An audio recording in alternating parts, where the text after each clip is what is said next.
Well, hello there, and welcome to another episode of Scouting 5, recapping scouting news from around the world for the week of January 18th, 2021. I'm Scouter Ken, and I am once again recording from St. Albert, Alberta.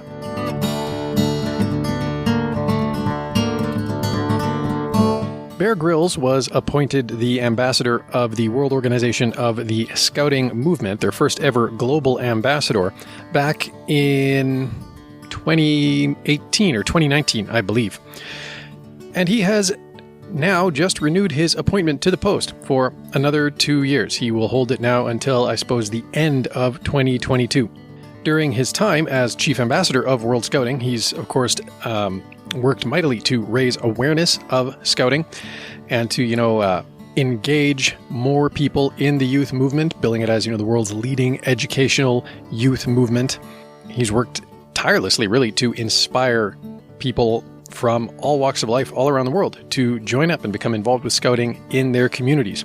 And I suppose it helps that, he's an excellent role model for scouting, being well known in his prior career, and actually still today, I believe, as a global adventurer.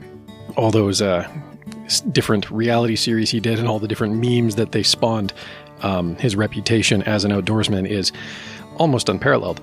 And it would appear that in his renewed 2-year appointment, we will see him do more of the same.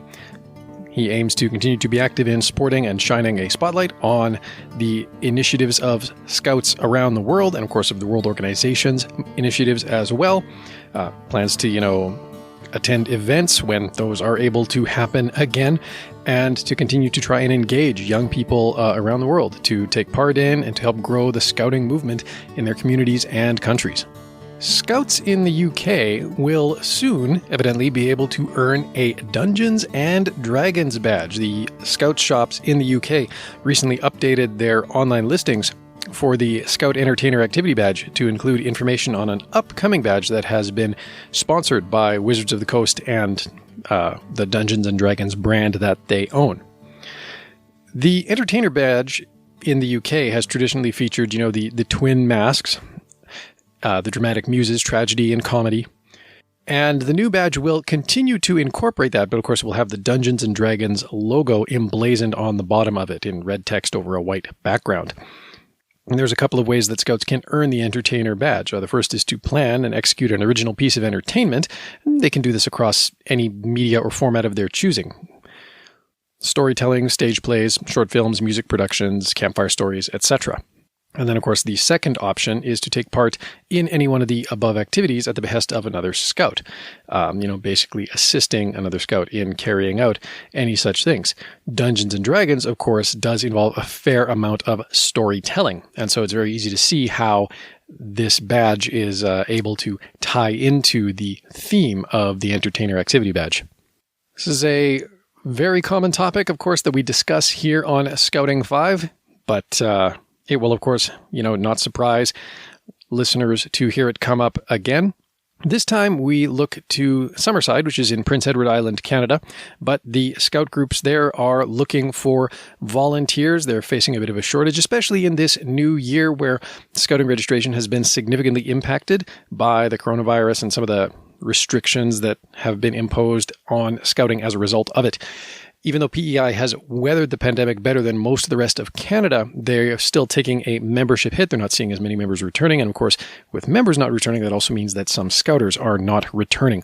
And so they are facing a volunteer crunch. And it's not just them. Even my own group is feeling this. We're having to make some changes to how we deliver our Beaver program temporarily until we can onboard more volunteers for youth at that youngest section. And I'm sure if you look around in your community, there's probably a scout group that could benefit from a little more volunteer assistance as well.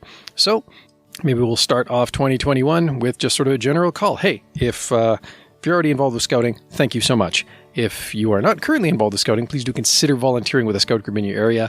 No doubt they have need of it. And if you know anybody who would maybe be a good volunteer to help out a scout group in that way, maybe just give them a little nudge. Over in Prince George, also in Canada, a new program to help unemployed individuals gain construction skills has been kicked off. It's aim is to offer participants a hands-on experience to learn and expand their construction skills in a controlled environment, and they're going to be doing so by building bunkhouses to later be used by Scouts Canada at different camps and properties that Scouts Canada controls. Constant problem that we have, of course, on scouting properties is facility health, right? Maintaining the integrity and health of the facilities, the structures that we have at these places. And so it's great that this program will be able to furnish at least some scout camps with new structures wherein youth can sleep on, say, colder winter nights or, just, whenever. The program is open to anyone who wants to gain experience in the construction trades or who is on EI or has had a claim in the last 5 years.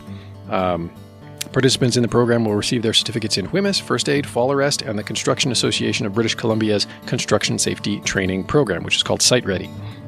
They'll also be learning about framing and roofing, installing insulation, siding and windows, electrical and plumbing, and other mechanical systems. It's a 12-week program, and the ultimate aim is to build 2 bunkhouses from the floor up, including finishings. And speaking of scouting properties, a bit of a downer story to close on. St. Michael with St. Thomas Church in Widnes, which is in the UK, has said that it needs to sell its scouting hall to a housing developer who's interested in the property. It's currently used by the Hoff Green Scouts and Guides. Adjoining land in the area next to Ditchfield Road will also be sold. And this is all sort of to address pressures that the church is feeling financially, because churches, not unlike scouting in 2020, definitely took a financial hit. I mean, especially in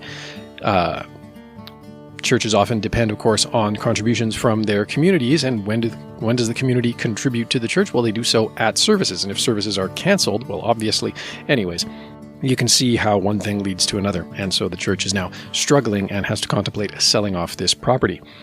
Under plans published by the Halton Council, sort of the regional council, last week, the church has proposed demolishing the scout hut and then building 8 semi-detached homes on the land. The Scout and Guide group is planning to oppose these plans. It's arguing that the land should be kept for community use instead.